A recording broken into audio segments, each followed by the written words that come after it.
The path to becoming a CMO is as varied as there are species of dinosaurs. Now, wait, I'm not making a comparison here or a parallel. It just happens that I'm listening to a fascinating book right now called The Rise and Falls of Dinosaurs, who, for the record, lasted 150 million years, which is really impressive.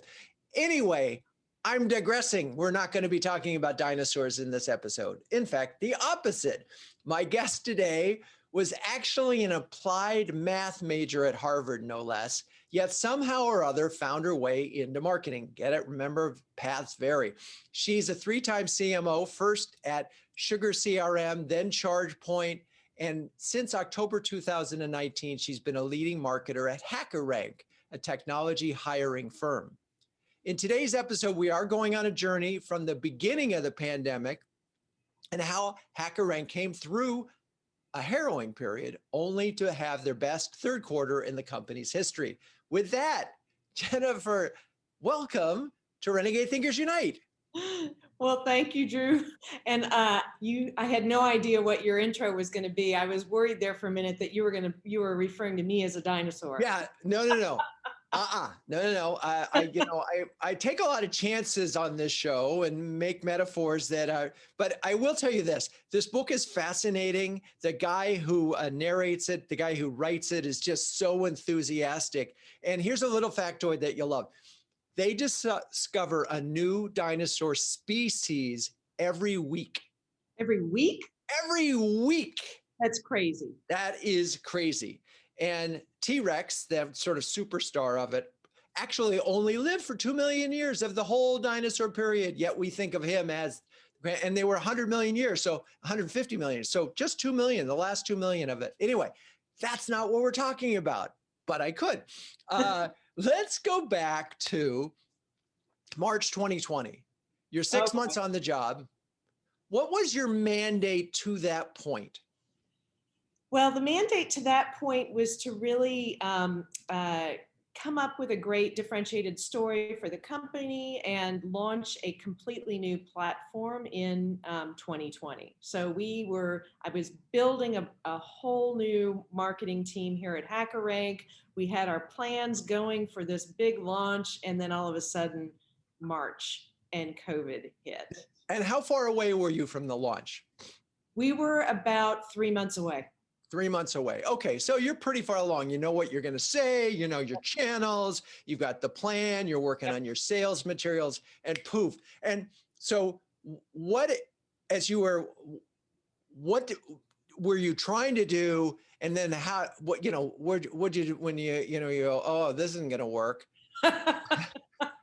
Well, it's always the, one of the big ones obviously is, we were going to do a big in-person event. And thank goodness we had an out clause in what we were doing, so we weren't stuck with the venue. Yeah. But, all in-person events stopped, trying to figure out how do you market to somebody when no one's in the office, much less our team. And frankly, everybody who wants to hear about, your product during a pandemic and nobody knows what end is up. So what's the right tone? How do you make sure that you're being supportive of your customers first and foremost? And you just have to completely shift your mindset. It isn't about the company and what we're trying to promote. It's all of a sudden, what can we do to help our customers and our employees, another really important audience when the pandemic hit.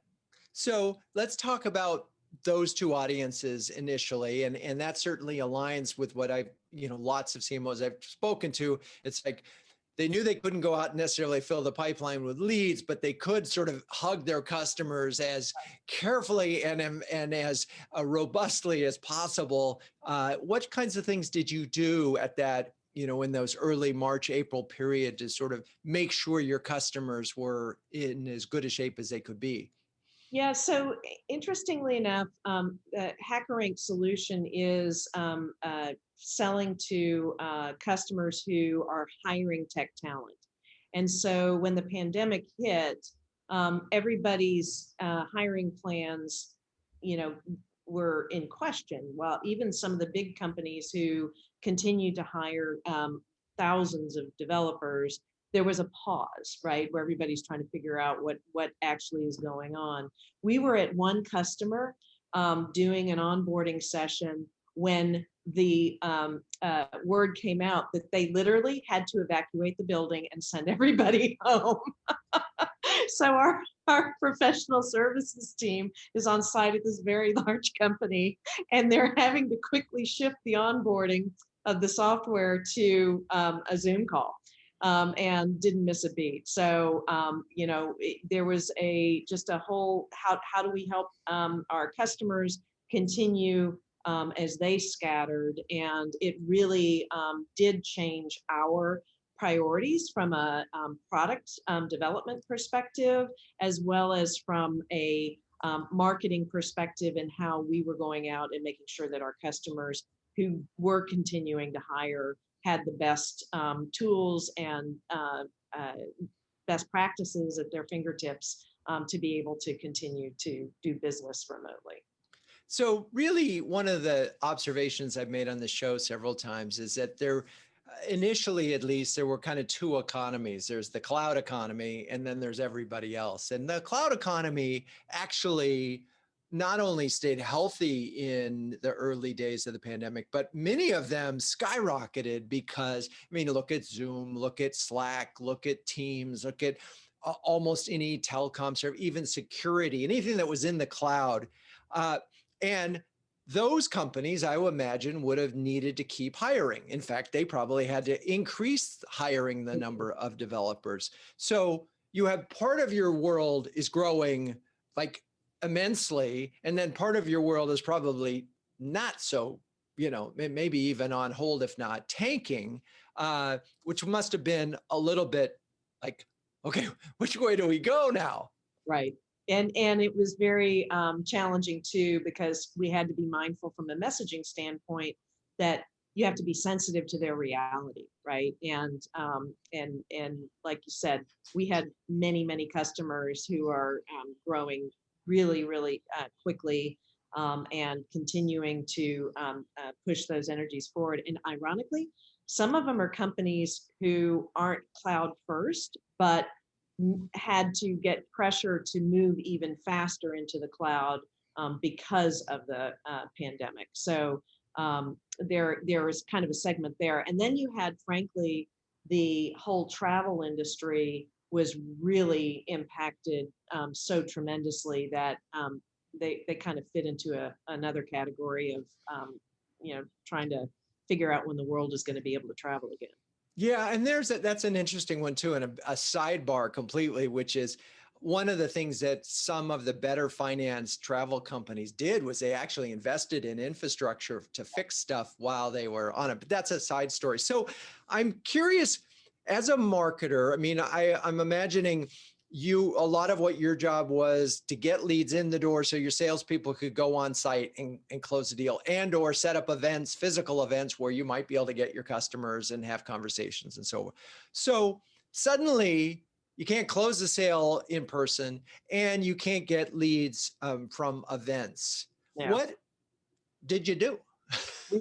We went all digital.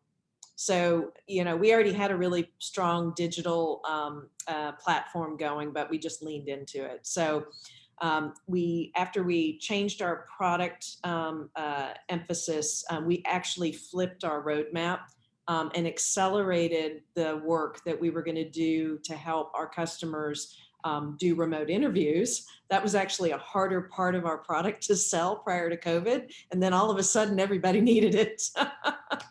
So as we shifted the priority on the roadmap, we accelerated our messaging, and we did a rolling thunder in April, May, and into early June, and started communicating to our customers, were the primary audience, but also to prospects, what we were doing on a weekly basis to help improve the remote interview experience. So we leaned real heavily into that, showed all of the new innovations that we were coming out with, brought on some of our customers who were doing a great job of giving tips on how do you do a meeting or an interview over Zoom, right? Things that you and I talked about before we started this, right? And but it wasn't second nature to people, and so some of those basics on show up early, make sure that you're in a quiet place, all of those fun things. Look at the camera, and so we really leaned into bringing those voices in to help other people figure out how to leverage our solution to do a great job at finding tech talent. So this is sort of an irony, and people talk about 6 times the digital transformation happened. 6 years worth of digital transformation happened in like 3 months. But it's sort of, you had this product that might have been a sleepy product, the remote interview, and suddenly that's the star of the show. Well, thank goodness you had that, right? Yes. Somebody had the foresight to say, hey, this could be a big thing. So when you say you went all digital, can you speak specifically to a program that you started that you were doing that you hadn't been doing before? Yeah, so originally we had this, it kind of morphed, so is probably a better way to describe it. So we had been doing a monthly webinar series, and we were doing them heavy lift with I probably shouldn't name the vendor, but one of those popular webinar heavy duty platforms that was how we were doing webinars in the past. And what we did instead was we went to just a lighter weight Zoom platform with more frequency on getting shorter sound bites, because we knew that people were already starting to get Zoom fatigue, right? How do we carve up messages in a shorter period of time and turn that into meaningful content for people in whatever form they wanted to consume it? So we did do a lot of Zoom interviews with some customers talking about how they were dealing with things. And then we would repackage it into guides and into shorter sound bites to get the messages out through multiple channels to people who needed the information and really help them figure out how they were going to handle it. Okay, there's a lot of that I want to unpack, but we're going to take a break. And when we come back, we're going to talk about, you mentioned Rolling Thunder, and then this idea that you were really selling by being helpful. And so you were featuring your customers and you were doing good things. And the result was you ended up getting more leads. All right, stay with us. All right. Okay, we're back. And we've been talking about how important it was at the early stage of the pandemic to not be out there saying, hey, we got a great product that'll save the day. Hey, almost like an ambulance chaser, even though you did have a great product that will save the day. And so it sounds like you sort of let your customer be the hero of the story. And let's talk a little bit about how did the customer feel about being featured in this marketing materials? Oh, they loved it, and we have, because we're mainly working with, one of our primary personas is the HR talent team. They're some of the most helpful, warm people you ever want to meet. Those are the kinds of people who goes into those roles. They care about people, and so they're very much wanting to share their best practices and help other people and being part of really changing how people think and talk about recruiting. So they were very, very helpful. And I'd say that for us, one of the big pieces that we made a decision very, very early on. I mean, we started to have the conversation before the company, literally, I think 3 days before our company decided we all needed to work from home. So we're in California. We were fairly early on in the real clamp down here in Silicon Valley. And we got a cross-functional leadership team together and started talking about, hey, what can we do for our customers? And so we came up with, for the very first time in the company's history, an offer to give them free access to our interview product we were trying to decide whether June was the right time frame, or if we actually originally thought it was going to be June. We extended it through August because it was not long enough to help people actually get some value. And we didn't want them to have to worry about, pricing and, spending money, and everything was frozen. We just wanted to get the tool in their hands so that they could actually start picking up these interviews from everywhere. And so the leadership team came together. We came up with the strategy for the offer, put together the messaging. There was some, real care taken to, we wanted to make sure that we were striking the right tone, that we're here to help you. And then what we did for the prospects was we just extended a free trial so that we could give them the opportunity to take advantage of the product and see if it works for them. So that's how we came up with it in the early days. Well, this is a ding, ding, ding moment for listeners, regular listeners to the show, because I talk about a lot what are the strategies that worked in a downturn. One is, if you're lucky enough that you are considered essential, that I need you to operate, then you're going to be fine because they're going to call you. But then there's a next level. And that next level is, what can you do for your current customers that will help them in this time of need and plant the seed for future business? And what you just described there is like right down that lane. It's like, we gave them a free tool that they could use that solved a problem in the short term. You gave them enough time to get used to it. And I'm just going to guess that a large part of those folks became really comfortable with that new tool and said, oh my gosh, we can't live without it. We've got to have this. Exactly. And our CS team was all geared towards making sure that they were successful and could use it so that they couldn't live without us. And they just made it part of their standard process. And even, it's such a great tool that we actually believe that when they go back into the office, there's so many aspects of the product, they'll continue to need it and use it. Well, I mean, no doubt that, the estimates in the world is like 30% of people are never going back to the office by desire, by the way, not just by whether. And also the whole notion of geography is over. Like, That's right. you can have employees from anywhere. And so having a remote interviewing tool and evaluation tool, as I understand what your product does, is just, that's the future of any kind of company. Because why Absolutely. would you want to today limit your talent pool to those in your market? Exactly. It makes no sense. So you're certainly, as they say, skating to where the puck is. Okay, so that was for current customers, and we already have established that there was a high conversion. Now, for prospects, you don't want to have a deal that's as good for them as your current customers, but they're still in a position, even, here we are in, early 2020, 2021, and there's still a lot of economic uncertainty. And the CFO is still running around saying, hey, no new POs, stop, unless it's essential or a quick ROI. So having a free trial product for prospects allows you to get in the door and prove value. And hopefully the speed to value is under 3 months. And if the speed to value is under 3 months, you might get a CFO to say yes. Was that the case? Absolutely. So, and in fact, in addition to our free trial, our free trials configured for a 2-week period of time. So we actually have another layer to your 3-month point. And we introduced in the fourth quarter an interview package that you can buy for $25 a month.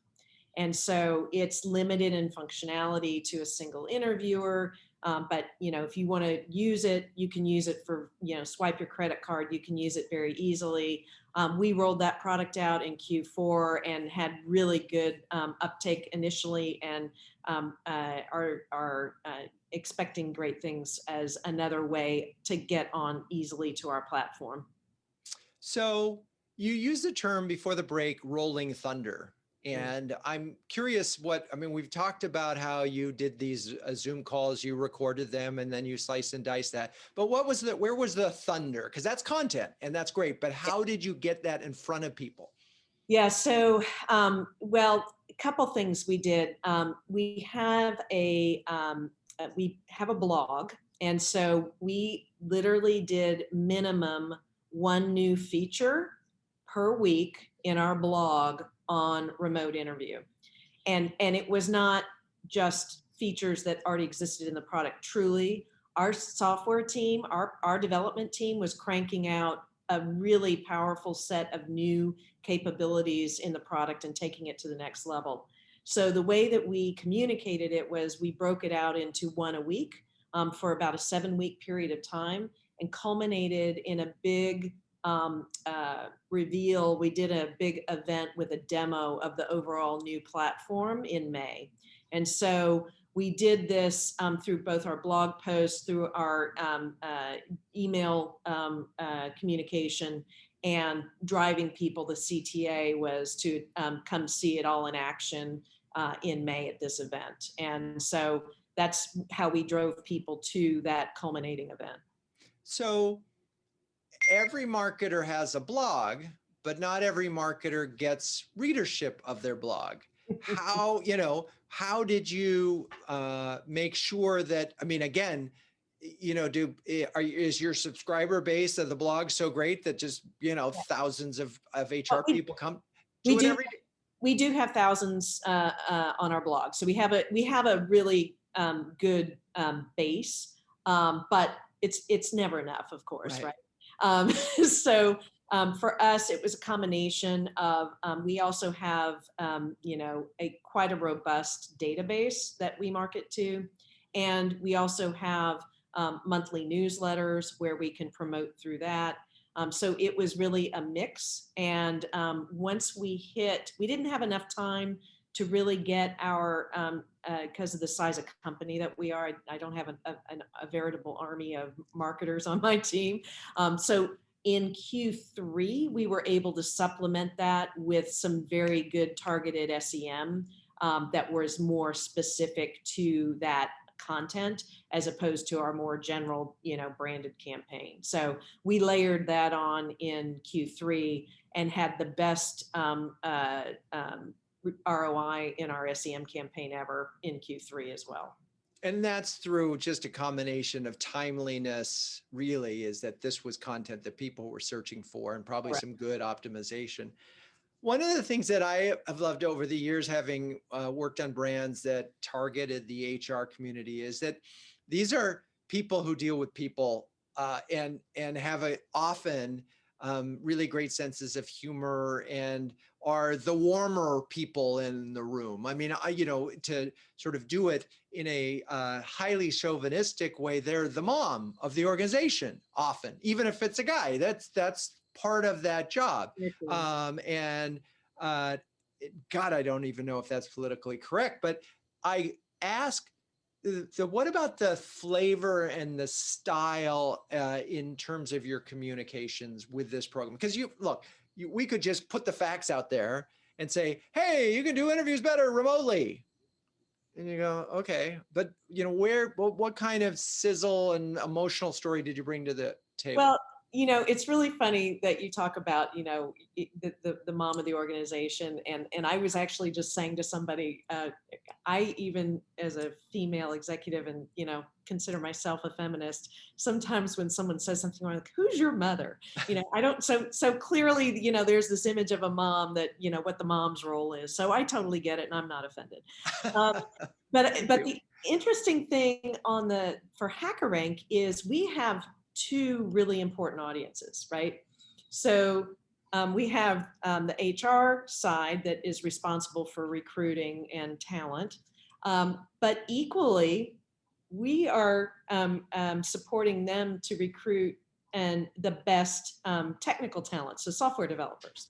And those two personas are very, very different. I mean, you probably couldn't get more, binary in terms of persona. And so what we understand from a HackerRank perspective is that, in fact, the technical persona is probably more of who we lean towards communicating with from a brand perspective. So you see my logo behind me. Do you know what that green box is? That's that's like old DOS code thing. It's the cursor. It's okay. Yeah. Yeah.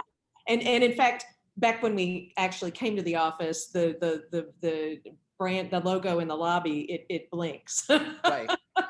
Yeah. So, so HackerRank, and because we have a community of 11 million developers, our main persona that we are communicating to is the technical community. And so we really do have to walk that fine line between the two, because they're both so important, and they have to partner together in order to recruit the best tech talent for their companies. So the sizzle for us is often leaning more towards the developer humor side than the HR. HR fuzzy. All right, we're going to dive into that, but we're going to take a break and we'll be right back. Okay, we're back. And we were talking about, I misread this completely, the HR department as a target, which is the buyer, but then really there's this whole marketplace that you've created of developers. Now, I know a lot more about the developer community than frankly the HR community. And it is unfortunately predominantly male and it's predominantly white. Asian too. And Asian, right, okay. It is severely lacking in minorities and that part of it. And I'm going to take this because I think there's something, you have done some things to try to help that area. And I'd love to talk about that. Absolutely. So diversity and inclusion has always been near and dear to my heart personally, having been one of the few women in software engineering when I was an undergrad. I just, and in fact, that's one of the main reasons why I came to HackerRank. Anything I can do to help other women, other groups that underrepresented in the software community, it's, to me, a lot of fun to do coding, and it's very, great jobs. You can do it from anywhere. You suffer, it's protected in a pandemic. So how do we make it more accessible to more people, whether they're LGBTQ, whether they're Black, whether they're women, vets. We do a lot for vets who code. Moms re-entering the workforce after they decided to take time off to raise a family. So to me, there are just so many people who are under-tapped in the pool of software development that have the capability, and they just need a chance. And so we've got, HackerRank has this fantastic community where people can come practice coding, and we get a lot of professionals who want to keep their coding expertise. I mean, one thing I learned as a young software engineer, technology does not stand still. And if you want to be relevant in your next job, you better be learning the new technologies. And so we have people come back into the community to practice new languages, brush up on their skills, and then take coding challenges, get certified, and have that credential to prove that they're knowledgeable in a particular skill. And so from a community perspective, we really do try to reach out to as broad a range of people to come into the community, learn, and get their skills brushed up. And from a corporate side, all of our customers are looking for the best talent, and many of them have fantastic D&I programs where they really are trying to reach talent and broaden the perspective of their engineering organizations. And especially after the BLM movement really caught fire in June, those activities and that passion and interest has really just ramped up even more. And so HackerRank can help them reach new communities and really build out a more diverse team.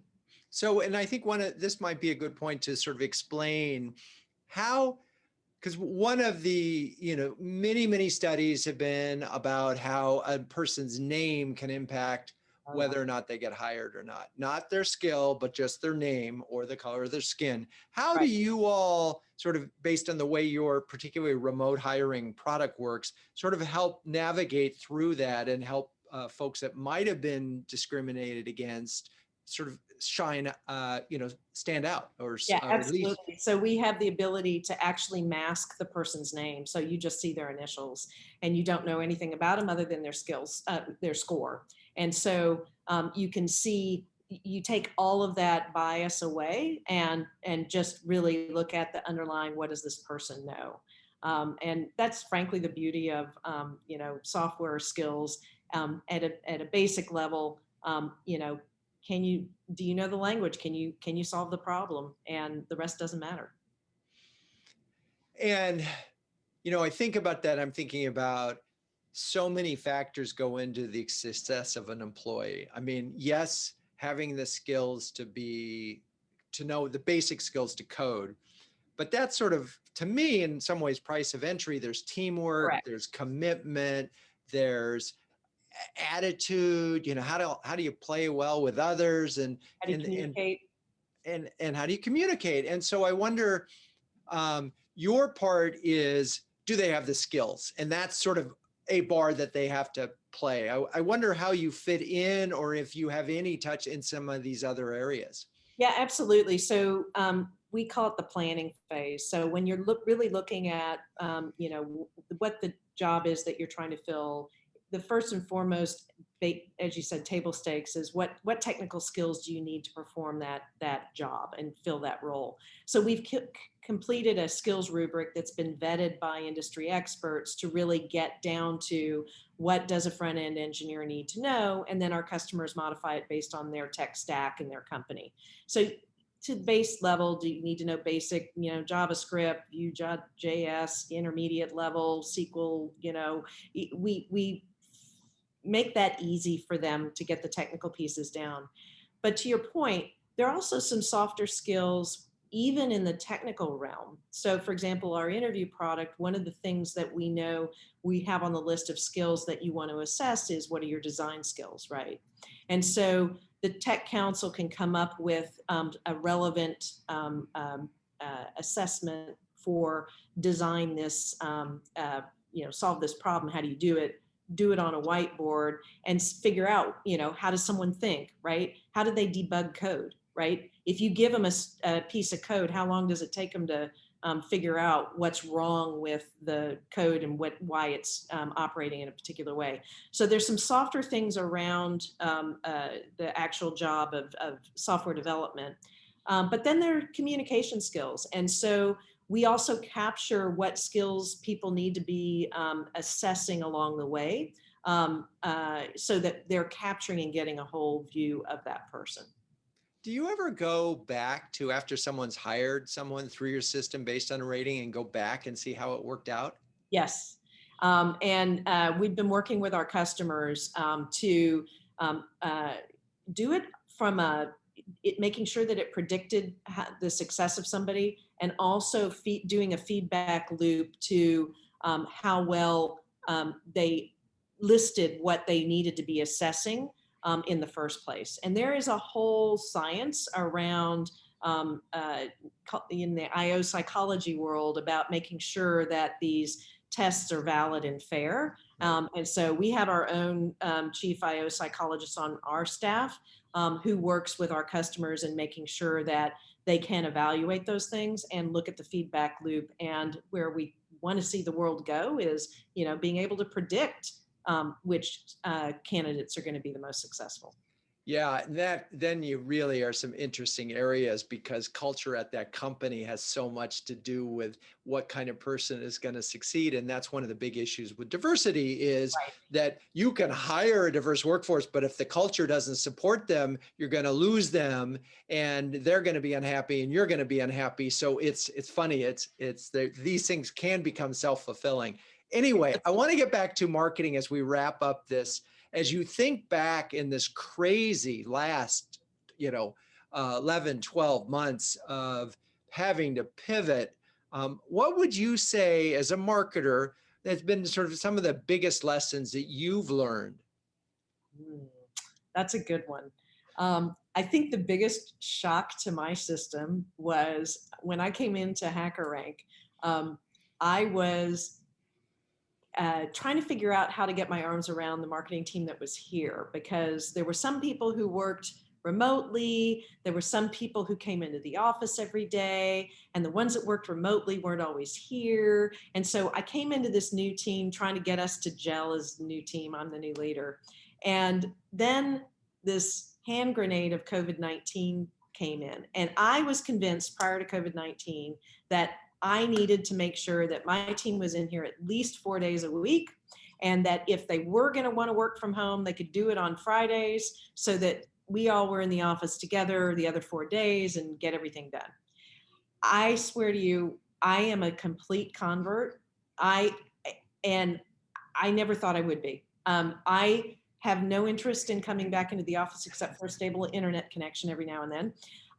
And my team has done such a phenomenal job of coming together, figuring out how to work together in this distributed way. Half of my team now, I've been hiring through this pandemic, live in other parts of the US. And I have 2 members in India. Half of my team has never met each other in person. And we don't know when we will get a chance to, but it's probably going to be at the end of this year, given the way the vaccines are going. We can hope. And so the biggest lesson to me is that we can be resilient, and we can figure out a really productive way of working together. And it isn't about being physically in the office. Yeah, boy. Yeah. And I hear that over and over again. The one area that to me is still is sort of this real pure creative ideation and collaboration. That's the one area. And I have to say, I think we've solved it on our side. I just miss the water cooler random speed of it. I've had to completely change the way that I ideate with my peers. Yes. And it's fine. I just don't like it as much. Right. Yeah. And I do think that the ideation piece is the hardest one to do. And frankly, once we can travel, we'll come up with a regular cadence of when we're going to do brainstorming together, and we'll do that physically together. And then that'll be our creative, flashpoint, which is hard because you can't always predict when you're going to have that creative flash. No, okay, everybody be creative right now. Exactly. Well, interesting. Well, I have a lot of takeaways from this episode. I mean, I think the key thing for all of the listeners is one, you know what, we may, God forbid, we have another pandemic after this. And, we'd all love to get back to normal, whatever that means moving forward. But I think that if we were to say that we're going to go back, that would be such a big mistake. And the forward part of this is we've learned to pivot quickly, and we know we can do it. We've learned to build and manage teams remotely, and we know we can do that. We learned to take care of our customers without having to be on premise. And we've learned to acquire customers without physically seeing them. That's amazing. The way I look at it now is, what else is on the plate? What do we need to learn? But be open to that, because we've gone through so much transformation in such a short period of time, and so many businesses have come out on the other end okay. And again, I feel bad ever saying that, knowing there are industries through no fault of their own, like travel, just have been decimated, and restaurants and all that. And I feel terrible. But a number of businesses that might have been stagnant actually made pivots and have been very successful. So there's opportunity right now, and I think it's inspiring. And Jennifer, thank you so much for being on the show. Oh, thanks for having me. It's been a pleasure. All right, there you have it. I hope you got a lot out of this episode. If you did, don't forget to go to your favorite podcast channel and write a 6-star review of Renegade Thinkers Unite. Renegade Thinkers Unite is written and directed by Drew Neiser. Hey, that's me. Audio production is by Sam Beck. Show notes are written by Melissa Caffrey. The music is by the amazing Burns Twins. And the intro voiceover is Linda Cornelius. To find the transcripts of all episodes, suggest future guests, to learn more about quite possibly the savviest B2B marketing agency in New York City, visit renegade.com. And until next time, keep those renegade thinking caps on and strong.